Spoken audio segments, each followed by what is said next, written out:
the first reading today we hear about Joseph, and again we see this typology that when we see Joseph we think he's a foreshadowing of Jesus.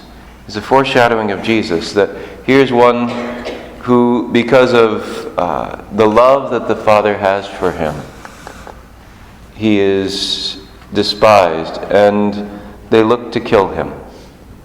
And they hand him over for Joseph for 20 pieces of silver. They hand Jesus over for 30 pieces of silver. Obviously there was some sort of markup and inflation over the centuries. But we look and we see this is what Jesus does for us.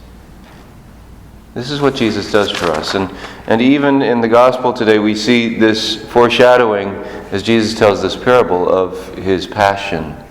That he says, they're going to kill the Son. And Jesus goes into this knowing full well this is what they're going to do.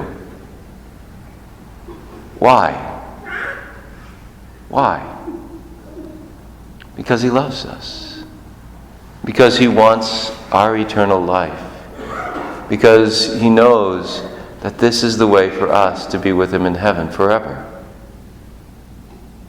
We look and say, okay, do we truly have a genuine gratitude for this gift that God has given to us?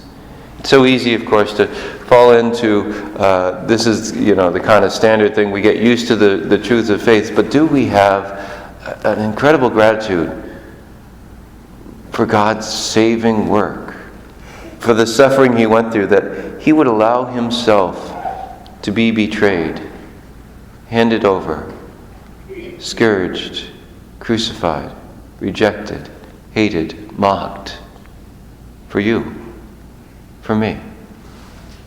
This is an incredible gift. In the first reading again we hear about the brothers, that they're envious of him. Why? Well, he got this long tunic, this beautiful garment. He was loved, and they felt less loved. And envy can only live where there is no gratitude. We can't look around and say, okay, God has given them that, and he's not given me anything, because he's given each of us so many gifts.